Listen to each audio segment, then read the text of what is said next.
I'm not a religious person. If you asked me whether I believed in God, I'd shrug and change the subject. That was before last night, before I met someone who told me she was the devil, and I believed her. My friends love wild nights out. Clubs, drugs, the whole scene. I go along, nurse a non-alcoholic beer in case I'm driving, and pretend to enjoy myself. That night, once things got too loud and too chaotic, I slipped out and found a quieter bar, the Ragged Feather. Cheap drinks. Middle-aged men watching football reruns. My kind of place. I sat alone at the bar, drank a whiskey, scrolled my phone, and let the night blur into background noise. That's when she sat down next to me. Do I look like a girl with daddy issues? She was slim, with short, bright red hair, smudged makeup, and clothes that looked like they'd survived several separate disasters. Stains, a thrown drink drying on her shoulder, something crusted in her hair. "Are you okay?" I asked.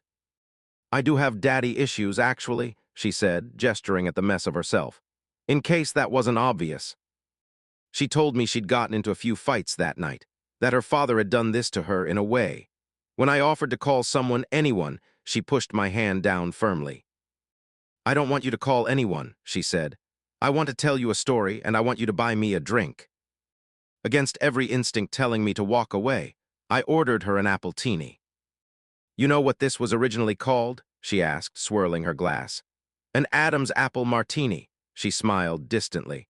"Except it wasn't really an apple. The fruit doesn't exist anymore, only in Eden, and Eden's long gone." "Are you okay?" I asked again, dread starting to creep in. "Of course," she said. "Why do you keep asking?" I gestured vaguely at her, the ruined makeup, the stains, the general disaster of her appearance. Like someone poured a drink over me, threw a kebab at my dress, slapped me around and left me in the gutter. She held my eyes. "Yeah, something like that." "Why would anyone do that?" "Why wouldn't they?" she said. "People aren't that great. Alcohol makes them worse." She raised a hand. "You bought me a drink, now you listen to my story." I nodded, not sure why I felt so compelled to agree.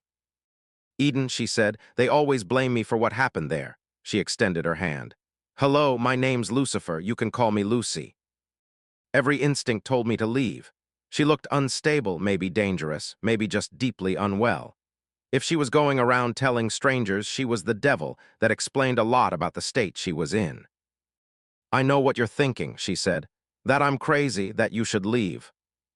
"Are you dangerous?" I asked. "Would I be drinking appletinis with you if I were? Would you look like this if you weren't?" She laughed, touché. She proposed a wager. She'd tell me her story, and if I believed her by the end, I couldn't try to get her locked away. I agreed. I don't know why. I just needed to hear it. "So," I said, "Eden, you're saying Adam and Eve are real. That's where we all came from." "Prototypes," she corrected. "My father made angels first, soldiers, essentially. Adam and Eve were his next project. He gave them paradise, but he wanted to know if they had free will, and he never had the courage to test it himself. So he sent you." She nodded. "The snake never had legs, by the way. That part's nonsense. I walked among them myself, tempted them directly." "You're saying God wanted us to have this power?" "I'm saying he was afraid of his own power and desperate to share it," she said. "Think of Prometheus. Every culture has a story about stealing fire from the gods. I gave humanity that fire. Now the world calls me evil for it." "If that's true," I said slowly, "God sounds a lot like us." Her smile turned sharp.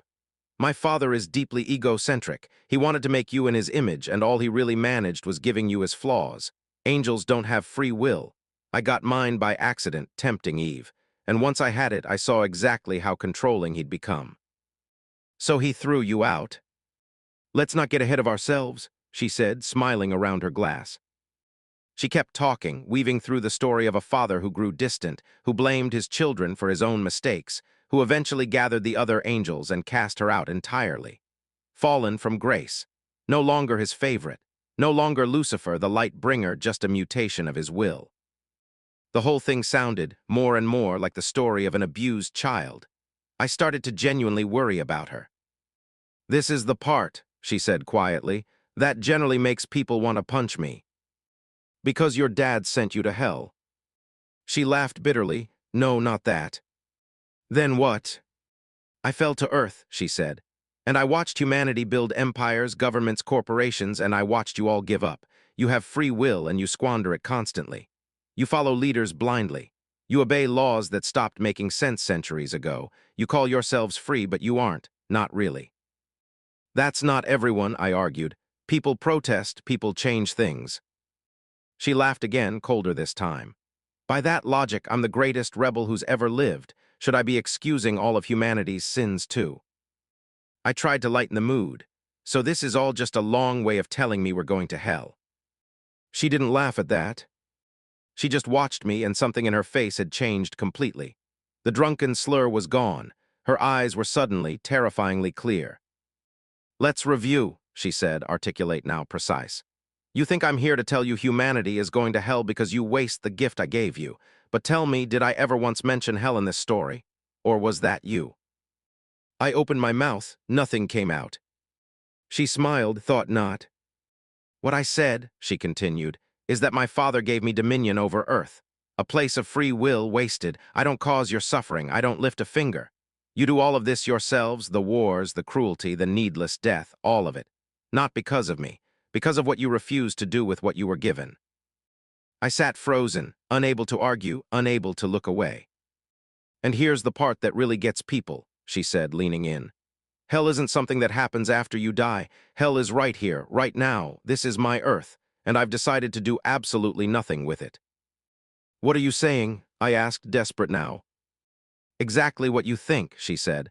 I wanted a utopia for you, a place free of the cruelty my father showed his first children, but you don't want that, so instead you get this, and you keep getting it over and over.